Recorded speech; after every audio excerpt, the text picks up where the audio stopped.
بجد قلتم زوجي دفين زركب زركب እግዚአብሔር ካባል ሁሉ ይሞ ለዛው ጊዜአ ስልኪያ ወይ ሰላም ተከታተልቲ ሶል ሚዲያ ዘዘለሁም ሰላምኩም ይብዛሕ እንደቀስ ከንተስ ኤርትራውነት ኮርመነት አይድረስ እንዳወልኩ ሆብራ ተከታተልቲ አገዳስ ሐበሬታ ሎሚ ሰዓት 6 በአቋጣጥራ በርሊን ታይም ሐውና አማኑኤል ቢደ ማርያም ሰፊሕ ዝኾነ ፖለቲካዊ ትንታነ ኣብ ሶል ሚዲያ ተዓዲሙ አስተምሮ ክብ ስለዝኾነ ሰዓት 6 مس حاونا بإيد مريم أبصر ميديا تعدمو للومي أقدس زعبا حزنا مزينا لنا بمجمرتا تي أب تقراي زكاة دلو هلو كنتا تامركتنا لومي أقامشت تأخيبا أب أكسوم ككاد زقني تزازيمون له بزعبو قلق نبلينا لايك شير ناكل نخبات صح كورات غطاتلتي أب كتما أكسوم ككاد زغني أخيبا مأخلاي كوميته هزباوي ويانا حربنا تقراي وتهدراوي أزستي لومي أقامشت تزازيمو اللو بزي مسرت بسم وعل بريتوريا زمت جيزياو من محدار تقراي بمولو دمتي كفرس توسين اللو تي كنمي تخونتات زنبرة منقسي دبرتين ناي كلل تقراي بريزيدنت خوينو نابت زنبرو بوتا خملس تادس وردقن كابلومي اتحيزو كم رجعو مالتي اندحر دا خم بعد جيتاتشو ردا كم بعد صادقان تقليلو كابتا تقراي قديفو خوص اندحر دا خوينو تصبو اندحر دا خوص تزي كوينو ون ابز حلف اوان انا كاب تقراي ايوصني 50 عامت تقاليسي تقاديلي اب تقراي كوف زبل زرباتات تزاريمون يرو تادس ورده اتخصب بيزخل ناي غزا محاير كوينو كترفي مالتي تادس ورده دحجي بريزيدنت ناي كل تግራይ كم زي كونه مولو بمولو لومي توسين له تا ከተጋጥሞ ትኽል ሓቢርና ህርያይና تا እሱ ዝበላ ግን ናባኻትኩም ከብላያሞ ፕሮአክቲቭ ኮይኑ ተሳቲፉ ኩነታት እዩ زنورلي حنا خالي ما منبري هيكون زلان ديليت يفتر تقراي وتينا نبر هيكون ديليت وخبا يفتر جاز هذا هناك نبر تبعيس خاص قدف تقراي بنان ويك تبلس لدلخاز او هيكات تبلغ كقدف تقورا ون يلا ثلاثي أتصال يكون بودعتنا يكون جاس مسدنا بتقراي يكون خواب فركي كيف لازم نبغى خواب حمص أحمد تقالي ليه صبو صريح زولا لاني أرنز قوركو الثقة زتوهالكو يكون بعلي تقالي الأرض قوركو نايب علي تاريخ لنا نايب علي كبر لنا نصو ما ندبلو يكون من خمديه له كتعلمو كبلو زخل يكون هدحناون هدحد سوونا نايب علو خصتالو أرم غير وي عطري وي صريحو حما يكون صبو أو تحتذي تانا خافت صبو يمثلني أو أتصالقن أراي تادس ورده بدأ حجي وكيل بلصقنا ويكا منقسنا أي بلصقنا دشومو أب تقراي بايتان بوتان كم زيبلو تادس ورده خاء أنا أب تقراي إن تقراي قديفة أي وزن يزبل مرجع أب تزهابو سميعهم لهم تنكلت تمرجعن وي نتقراي قديفوا نخوص ويكا مستزلو حوحات تسامامعي تراداديو أكال لاي تتصم دو خوينو تسرعات بلصقنا نحوحات أفلطو أيهابون نحوحات كم حدا بارتي سلازي فولتو كابتن ناي بارتي كابتن مسلات زبهال ناي بارتيتا زلوا أب إثيوبيا سلاد سروزو سلاد دمسوسو أفلطو زبهال نجارات يبلو إذا خوينا خبكة تحدث ورده أبزي 3-4 معالتي حدا نجار كتر خليل سوق أنتايو اندحر بسلام كابتا تقراي كوص اندحر داخيلو صبو نو انس اوي زترف اندحر دايلو خا بسلام مسوم كترف خليل ዝኾነ ጎንፂ ወይ ከዓ ምልዓዓላት እንድሕር ገይሩ ግን እታ ሓንቲ ክትፅበዮ ትኽእል ናይ ገዛ መሓይር ወይ ከዓ ናይ ገዛ ሕዩር ይኸውን እዚ ከዓ ብሙሉእ ድምፂ ሎማዓንቲ ኣብቲ ናይ ኣጋምሸት ዝተዛዘመ ኣብ ናይ ኣክሱም ኣዘዝቲ ሰራዊት 100% ነቲ ናይ ስርዓት ብልፅግና ዝተሸመ ሽመት ኣብ ትግራይ ባይታን ቦታን ከም ዘይብሉ ኣፍሊጦም ኣለዉ ስለዚ ኩሉ ህዝቢ ትግራይ ስርዓት ብልፅግና ፀላእ ህዝቢ ትግራይ ክሳብ ዝኾነ ከዓ ታደሰ ወረደ ዓመት ሙሉእ ወላ ሓደ ዘፍረዮ ነገር የለን እቶም ተመዛበልቲ ኣብ ፈቆዶ ቴንዳታት በዛብእ ከምኡውን ዝተፈላለዩ ነገራት ሓደጋታት ኣብ ህዝቢ ይወርድ ኣሎ በዚ ኣጋጣሚ ከዓ ነቲ ፅምዶውን መንግስቲ ህዝብን ኤርትራ ብልቡ ተቐቢልዎ ምስ ህዝቢ ትግራይ ዝሓለፈ ውሕጅ ውሰዶ ንሕና ከም ኤርትራውያን ሰላም ኢና ንደሊ ዝብል ሕርያና ምርጫና ኮይኑ ንሰርሓሉ ኣለና ስርዓት ብልፅግና ግን እዚኣ ኣይደልያን እዩ እንታይ ዳ ንትግራይ መንጠር ባይታ ገይሩ ናብ ኤርትራ ዝኾነ ኣይ ኩናት ኣይ ሰላም ጌርካ ክሳብ ዝብኢ ክሳብ ዝደልዎ ይሕንክስ ከም ዝበሃል ናብ ከምኡ ኣንፈት ስለ ዝኾነ ንሕና ከም ኤርትራውያን እውን ታደሰ ወረደ ማለት ኣብይ ኣሕመድ ኦረዲ ዝሞተ ስርዓት እዩ ቴዲ ኣፍሮ እውን ባዕሉ ብግልፂ ሞይቲ እዩ ዳስ ተኺልና ኣለና ካብዚ ዝዓቢ መልእኽቲ የለን እሞ ምስ ህዝብኻ ምስቶም መጋደልትኻ ምስኦም ይሕሸካ ንብል ንሕና ከም ኤርትራውያን እቲ ምኽርና ክኸውን ዝኽእል እሱ እዩ እዚ ንስርዓት ብልፅግና ኣሚንካ ግን ወላ ሓደ ኣብ ትበፅሖ ነገር እውን ክህልው ኣይክእልኒ ስርዓት ብልፅግና ዝሞተ ስርዓት ዘይኮነስ ኣብ ተስካር ዘሎ ስርዓት እዩ እዚ ውዒሉ ኦኬ ካልእ ኣብዚ ማስ ሜድያታት ሓንቲ ነፋሪት ፍሊት ነፋሪት ካብ ዕለት 10 ክሳብ ዕለት 15 5 መዓልቲ ኣብ ኣስመራ ጌራ ንሩስያ ተመሊሳ ገለ ዝብል ዜናታት ነይሩ ከም ዜና እኮ ዜና ክኸውን እውን ኣይግብኦን ንሕና ከም ኤርትራውያን ምስ ዝኾነት ሃገር ሶማል ኢትዮጵያ ኬንያ ጅቡቲ ኩለን ዓለማት ኣብቲ ናተን ልዕላዊ መሬት ወይ ከዓ ግዝኣት ባሕሪ ይኹን ዝኾነ ነገር ክገብራ መሰለን ክሳብ ዝኾነ ገለገለ ኢትዮጵያውያን ኤርትራ ምስ ሩስያ ገለ ዝብል ነገራት ኣሎ ንሕና ምስ ሩስያ ስምምዕ ኣለና እቲ ስምምዕ ከዓ ቀዳማይ ሚኒስተር ናይ ወፃኢ ጉዳያት ሚኒስተር ናይ ሩስያ ናብ ኤርትራ ምብፃሕ ኣብ ዘካየደሉ እዋን ምስ ኤሪ ቲቪ ቃለ ምሕተት ዘካየዶ ነይሩ ኣብ ሕርሻ ኣብ ምምዕባል ሰንዓ ከምኡውን ኣብ ናይ ሚኒስትሪ ምክልኻል ፅገናታት ኣብ ዝተፈላለየ ናይ ሃብቲ ባሕሪ ስምምዓት ተኻይድ እዩ ስለዚ እዛ ኣየር ዝብል ሓበሬታ ኣብዚኣ ናባኹም ከብላ ኦኬ ከምዚ ትሪእዋ ዘለኹም እዛ ኣየር ከም ብበልኩም እየ ፅቡቅ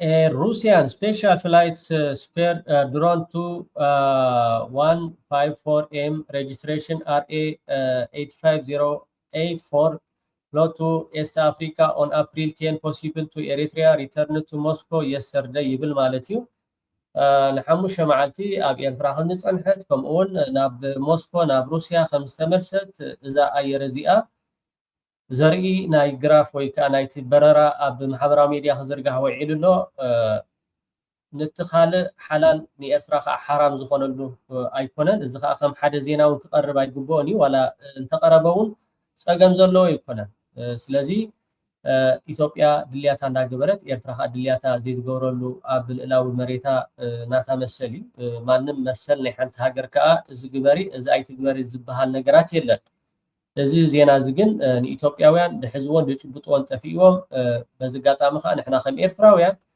እዚ ኖርማሊ እቲ ውዕላት ምስ ኤርትራ ዝተፈራረመ መንግስቲ ሩስያ ምስ መንግስቲ ኤርትራ ስለዘይፈልጥዎ እዮም on the mutually beneficial basis. Its economy, of course, mining, information communication technologies, agriculture, infrastructure. ኣብ ዕደና ኣብ ማይኒንግ ኣብ ዝተፈላለዩ ማኒፋክቸሪንግ ኣብ ፊሽንግ ኣብ ናይ the possibilities of the port and airport of Masau, the availability of the Russian proposals to develop industries in Eritrea. All this is going to be the subject for regular consultations between the ministries of economy, which we agreed to launch very soon and to make these consultations a regular feature of our relations. We discussed our military and military technical cooperation on the basis of the agreements. وترؤسهم بخينات ورخينات سلازقاني وترحد أمبر نحنا أبز حجي أوان كمتي أول سعيد زبالو كينا زبهال يلا كينا زبهال مس إثيوبيا يكون أبت زوبانا مس زخونة هاجر أبز حجي أوان إرترا أب تزامد سلام زي كونه أب ملء سلام بزخونة سقات زبهال نجار يلا ببحر يكون بمريت مس دوباتنا يتجراي أب سلام مس عفار أب سلام مس السودان أب سلام مس يمن أب سلام سلازي ازي زوج زلو زينا كل جزء إثيوبياويان اتناتهم ملك عويكا اتناتهم رئيسي أزوار طرح إيرتراغن لعلي عسر تزخون مس روسيا سممعات تفراري ما حدا خابوها تي ناي منيستر مكلخان زبل نجارات حبارا وسراح مس منجسي إيرترا منجسي ناي روسيا مالتي لذي كوينات ورقينات أزوار ودا أزوار زبل زي إثيوبياويان كاب رؤسهم حقيقكم كدو حفوق تقول لكم بدحر حجي أب تكنولوجي أب ماينينج أب استفال عليه نجارات مالتي أب كومينا نحنا تسأمينا بدحر حجي نسرح تا تذكارات بالعزل إثيوبيا جن بزعبازي تزي تزاربكم بزعبازي تزي حسبكم تمراسي خون إذا أخم حد عبزينا يكونن بدحر حجي قصالي زتفال عليه هاجراتون بوزح نجارات كرينا مالتي إيرترا مسحبنا عالم كوينة يبزح الجوان إثيوبيا خا يلا مزي يلا خا نجارات نسخاتكم كم هاللوات ديركم مس إيرترا إذا تجبر الله إذا تبلا الله نابوركم ليتن معتن أب محبرة ميديا تنتفوز لهم والحدا نعاقتكم واقع في لكم يبدأ حجون واقع خلكم مخان راح تفضل لكم كابتي أزيز حقو زينا جن لومي عالم أب تجنقون زلا بزعبا ناي ندادي بزحات هاجرات كان بعد أستراليا حزبي بستفعل عليه تي خبرة لسانحين من قصاصات أب ندادي زتكورة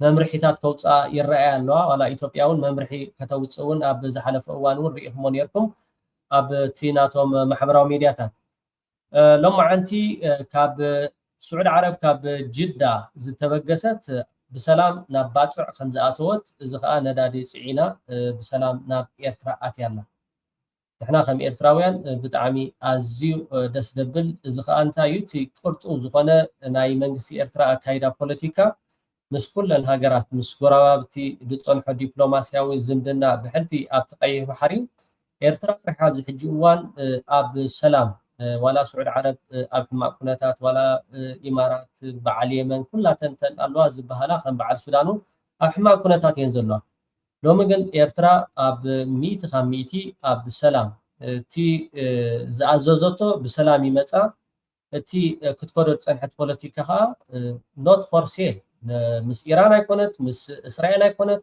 ناتا بوليتيكا حريا تختيلا خيسلت صنحة كم زعينة نجارات كا بتعمي حقوسنا جبا نومي بسلام ندادي مبل كلا أي جزء أبزي صومول زي أكل ناب إيرترا ندادي كم زعتوه زوج حضريت له نبتي زغتسل بتعمي الزرارة بكونتات زلو بزعبا تيدي أفرو بزعبا تيدي أفرو بزحات بوليتيكينياتات نناتهم مجلسيتات هو له جلس كخمئة ويتكتفنا نسمعهم ቴዲ ጋር አትመጣጠኑ። ቴዲ እውነቴን ነው።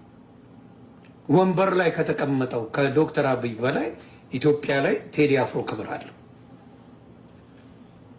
እውነቴን ነው የምነግርህ ቃል በቃል ቴዲ አፍሮ ወንበር ላይ ሀገር ከሚመራው ሰውዬ በላይ የኢትዮጵያ ሕዝብ ያከብረዋል። ይህ ነው ትልቅ ክብር ማለት ይሄ ነው። ከክብር በላይ ወንበር አይደለም። ወንበር ሳይሆን ንግስና ያንተ ማንነት ነው ንግስና። ስለዚህ ቴዲ አፍሮ አብሶሉትሊ ከዶክተር አብይ በላይ ንግስና አለው ኢትዮጵያ ላይ። حراي ازي كم توي ابتي تيك توكات ابتي محبراو ميديا تيدا افرو لعلي ابي احمد يزبل زراباتات كخيب كتري كلها معارف ندين ابي احمد شاقلو تفتيرلو كابتي عندي اتي يمانا ايد ابتي ناي بلصقنا صبو افلطو زلو دكتور ملكيسا بزعبا تيدا افرو املكيتو صوصي زغونه بمصنعات استدغفه كيد افرو خغبرو زخل طنقاقات ملأخت محلالي كله اسكه لدكتور ملكيسا نسمعيو አጫሉ ላይ የተናገረው ነው። ተናዶ ለአጫሉ መልስ የሰጠው ነው የሚከተለው። ከዛ በኋላ ደግሞ ከአንድ ሳምንት በኋላ ይሞታል አጫሉ። ይህንን ደግሞ ቴዲ ላይ እሱ ተናዶ የተናገረውን አዳምጦት የጀመርነው የብልጽግና ጉዞ በየትኛውም አይነት ጩኸት እንዳይናወጥ በደም መሰረት ያቆምነው ስለሆነ በብዙ ውጣውረድ፣ በብዙ ስቃይ፣ በብዙ ችግር ያለፈ ስለሆነ አሁን ትናንሽ እዚህ ከተከልናቸው ፋርሞች የአንዱን ያክል ንፋስ የማያንቀሳቅሱ አጀንዳዎች የሚያውኩን ሰዎች አይደለንም። የምናደርገውን እናውቃለን። የምናደርገው የህዝባችን ህይወት እንደሚለውጥ እናምናለን። የህዝባችን ህይወት እስኪለወጥ በሙሉ ልብ በሙሉ አቅም ስራችንን እንሰራለን። ሊያደናቅፈን የሚችል ማንኛውም እንቅፋት ካለ እንደየትኛውም ጉቶ ነቅለን በመጣል እናልፋለን። ለዚህ ደግሞ ብቃት እንዳለን በተደጋጋሚ ስላሳየን ከዚህ በኋላም የሚሞከሩ ሙከራዎች ካሉ በዚያው መንገድ የሚቀጥል ይሆናል። የጀመርነውን ልማት እንቀጥላለን። ግራ ቀኝ ሳንል ፎከስድ ሆነን በትብብር መንፈስ የልማት ጉዟችንን እናስቀጥል። ከዚህ ውጭ ያለው አማራጭ የጥፋት የጉዳት አማራጭ ብቻ ነው። ዓለም ሰምታችኋል። እንግዲህ ሁለቱም ለአጫሉም የተሰጠ ምላሽ እና ለቴዲ የተሰጠ ምላሽ ተመሳሳይ ነው።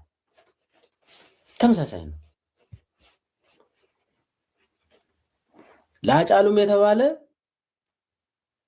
ጩኸት አቆመንም፣ ሰው ይሞታል፣ እኛ ግን እንቀጥላለን አለ። ቴዲ ላይም ጩኸቱ ምንም አያመጣም፣ አያሸብረንም አለ። እንደ ጉቶ ነቅለን እንቀጥላለን አለ። አስቡት፣ በደንብ አስቡት። አብይ ንዴቱን መያዝ አይችልም፣ በተፈጥሮ ይናገራል።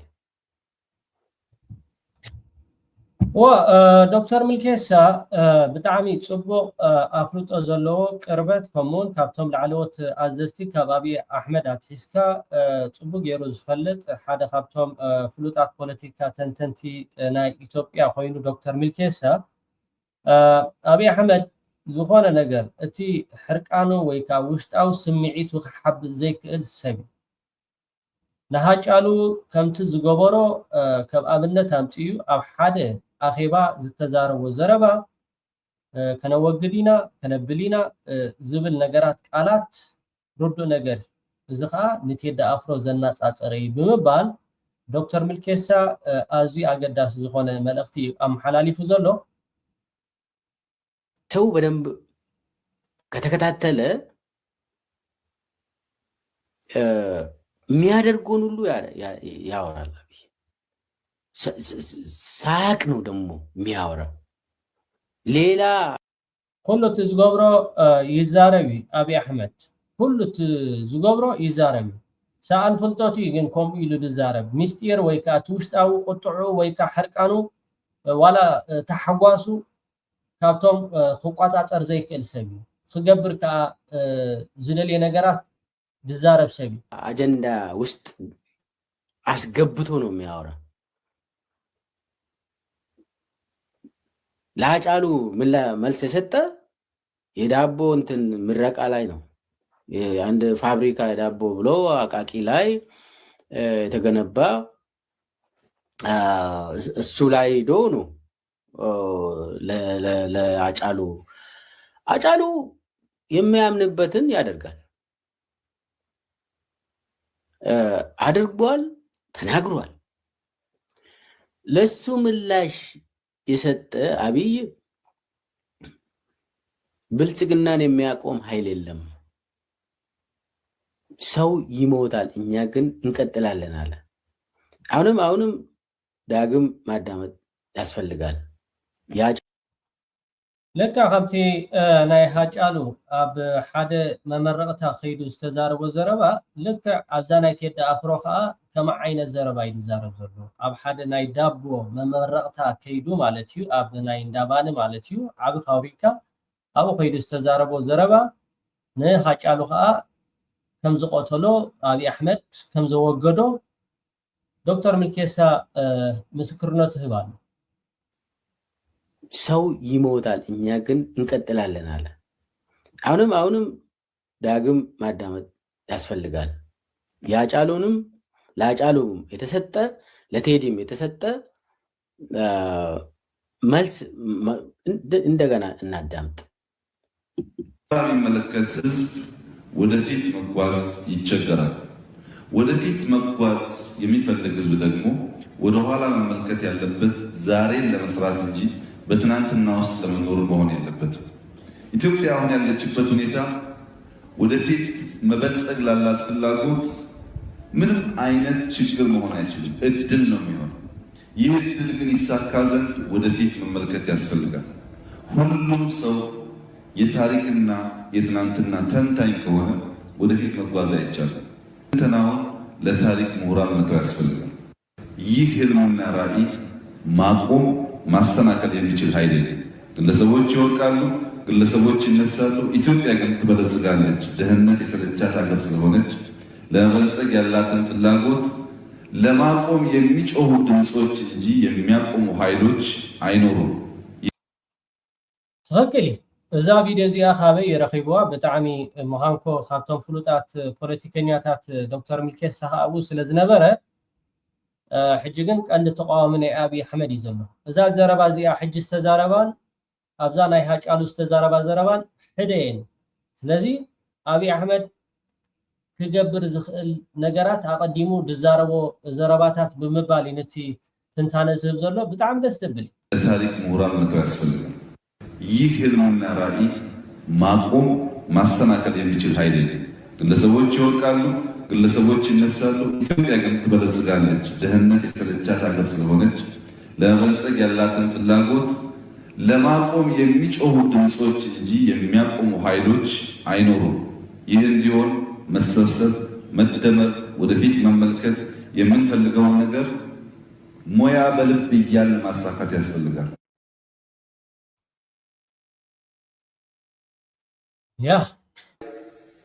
ማንም ኃይል በህዝብ ድምፅ በዲሞክራሲያዊ መንገድ የመጣውን መንግስት በኃይልና በወረቀት በዘፈን ጋጋታ ሊያፈርሰው አይችልም። አቅም የለውም። አይችልም።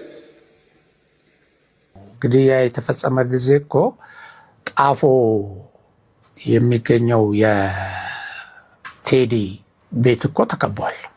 ጀዋር ባደራጃቸው ኃይሎች ለምን ባጸፋው ቴዲን እንትን እንላለን የኛ ልጅ ሞቶ የሚሉ አደራጅቶ አሰማርቷል። ይሄንን አጋጣሚ በመጠቀም አሁን ምን እያሉ ነው? በቃ መንግስት ጠልቶታል፣ ሊያፍነው ነው፣ ሊገለው ነው፣ በዚህ በምርጫ ወቅት ስለመጣበት በጣም ሰግቷል ምናምን የምትል ነገር እየተራገበች ነው። እንደዚህ አይነት ነገር ሲራገብ በጥንቃቄ ማየት ያስፈልጋል። ኢቭን ለራሳቸው ለሰዎቹ ለራሱ ለቴዲ እንደዚህ ነው። መጀመሪያ ጫሉን እንደዛ ጉልተው አወጡት። ቃለ መጠይቅ እንዲያደርግ አመጡና ጣዱት። በቃለ መጠይቅ ወደሚፈልገው ነገር ገፍተው እንዲናገር አደረጉት። ከዛ በኋላ ህይወቱ እንዲቀጠፍ ተደረገ በሴራ ፖለቲካ። ጊዜው ደግሞ ከመስከረም 30 በኋላ መንግስት የለም፣ ይሄ መንግስት ሀገሪቱን መምራት አይችልም፣ የሽግግር መንግስት ይቋቋማል ብለው እነ ጀዋር እነ ልደቱ እና ቲፒኤልኤፎች ይሄንን በከፍተኛ ደረጃ ያራገቡበት ወቅት ነበር። ከዛ በኋላ አንድ ነገር ቢሆን ቀጥታ ወዴት እንዲያመለክት ግድያው አስበው የሰሩት ነው። ተመሳሳይ ነገሮች አሁን አገሪቱ ውስጥ እየተካሄዱ ነው። በነውጥ መንግስትን እንገለብጣለን፣ ይሄ መንግስት ምርጫ ማካሄድ የለበትም የሚሉ ተመሳሳይ ድርጊቶች፣ ተመሳሳይ ጩኸቶች፣ ተመሳሳይ የአመፅ ጥሪዎች እየተካሄዱ ያሉበት ወቅት ነው። እድል ካገኙ እነዚህ የሴራ ፖለቲከኞች እዚህ ሰው ላይ አደጋ አድርሰው ይሄን አደጋ መንግስት ፈጸመው ብለው ደጋፊዎችን ሆ ብለው ለመሬት አንቀጥቅጣቸውና ለመንግስት ግልበጣቸው እና ለሽግግር መንግስት ግባቸው ሊጠቀሙ እዚ አብይ አሕመድ ጥራሕ ክገብሮ ዝኽእል ከምቲ ናይ ሃጫሉ ከምኡ ከዓ ጀነራል ሰዓረ ሓደ እውን ካብቶም ኢንጂነር ናይ ግድብ ዝነበረ ብዙሓት አብይ አሕመድ ኣብ ስልጣን ምስ መፀ ዝቆተሎም ሰባት ነይሮም። ሕጂ ከዓ ቴዲ አፍሮ ከአስሮ ኢዶ ከቆትሎ ኢዶ ገለ እንዳተባሃለ ዘብል ዘሎ ነገራት አብይ አሕመድ እንድሕር ዳ ሃላይ ወይ ከዓ እንድሕር ዳ ዓሻ ኮይኑ ኣብዚ ሕጂ እዋን ህዝቢ ኢትዮጵያ ከምዚ ዮናስ ማኛ ክብሎ ፀንሐ ህዝቢ ኢትዮጵያ ኣብ ሓደ ገፅ ኢሉ ዳርጋ ንአብይ አሕመድ ጉሒፍዎ ንቴዲ አፍሮ ግን ኣብዚ ማሕበራዊ ሚድያ ረኣይዎ ብዝተፈላለየ ነገራት ይኸይድ ኣሎ። ኩነታት ናበይ ይኸይድ እንድሕር ኢልና እታ ኢትዮጵያ ብጣዕሚ ካብ ግዜ ናብ ግዜ እንዳኸፈ ይኸይድ ስለ ዘሎ ከምኡን ቀፃሊ ነዚ መደባት እዚ ነምፆ ከም ሶል ሚድያ ኤርትራውያን ሓደ እንታይ ልፅሕ ይብለይ መሲልካ ኤርትራውያን ካብ ኢትዮጵያ ስውፁ ይትበሎም ቤናይ ክወፁ ቤናይ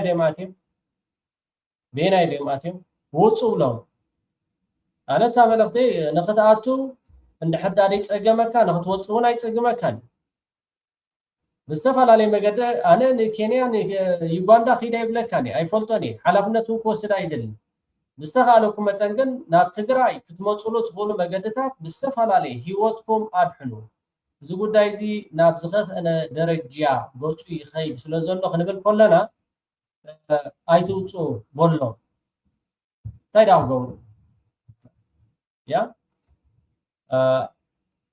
እዚ ነይሩ። ክቡራት ተኸታተልቲ ሰዓት 6 ግን ሓውና ኣማኒኤል ቢደማርያም ኣብ ሶል ሚድያ ዓዲምና ኣለና። ብዝተኻለኩም መጠን ኩላትኩም ሰዓት 6 ኣዝዩ ፖለቲካዊ ትንታነ ንህሉ ኩነታት ዓለም ከምኡ ከዓ ኤርትራ ተሓሒዙ ኣስተምህሮ ክበና እዩ። ካልእ ታደሰ ወረደ ናብ ኣዲስ ኣበባ ከይዱ ገለ ዝበሃል ዘሎ ዜናታት ዝወፁ ዘሎ ሓሶት እዩ። ንኣዲስ ኣበባ ከምዘይከደ በዚ ጋጣሚ ክንሕብረኩም ንደሊ። ታደሰ ወረደ ግን እዘን መልእኽትታት ወይ ከዓ እዘን ዝበፅሓኻ ዘለዋ ብዝተኻለካ መጠን እንድሕር ዳ ምስ ህወሓት ብሰላምን ብፍቕርን ጌርካ ዋላ እታ ስልጣን ገዲፍካ እውን ኣብ ትግራይ ብሰላምን ብፍቕርን ክትነብር ትኽእል ኢኻ። ዝኾነ ነገር ግን ናይ አብይ አሕመድ ተልእኾታት ንምፍፃም ንዓኻ ብጣዕሚ ኣብ ሓደጋ ከውድቐካ ጥራሕ ኢና ክንብለካ ንኽእል። እቲ ሓደጋ ከዓ ፍሉጥ ነገር እዩ። ናይ ገዛ መሓይር እዩ ካልእ ወል ሓደ ከም በዓል ጌታቸው ረዳ ከም በዓል ፃድቃን እንድሕር ዳ ብሰላም ካብታ ትግራይ እንድሕር ዳ ወፂኻ ንዓኻ እውን ፅቡቕ ፅቡቕ ኣይኮነን። ምስ አብይ አሕመድ ንኽትስለፍ በዓል ፃድቃን በዓል ጌታቸው ረዳ እንታይ ረኺቦም ኣለዉ? ወላ ሓደ ዝረኸብዎ ነገር የለን። ፆምዶ ሰላም ጌርካ ግን ነታ ትግራይ ከምኡውን ሂወት ክትሰኽዓላ ፅቡቕ ዕድል ይደለካ። ነዚ ነገራት እዚ ከዓ ተጠቀመሉ ንብል ማለት እዩ። ንፅምዶ ከፍርስ እየ ተልእኾ ናይ አብይ አሕመድ ኣብ ትግራይ ክፍፅም እየ ዝብል ነገራት ግን ኣይትሕሰቦ። 100% ፅምዶ ደልዲሉ መሓውራቱ ኣስፊሑ ይትረፍ ኣብ ትግራይ ክሳብ ኣዲስ ኣበባ ዝኸደ ሓደ ዓብ ነገር ኣሎ። እቲ ዓብ ነገር ከዓ ኣይጠፍኣካን ይብልኒ። ስለዚ ፅቡቕ እቲ ውሳኔ ናባኻ ንገድፎ። ክቡራት ተኸታተልቲ ደጊመ ደጋጊመ የቐኒየለይ ሰሰናይ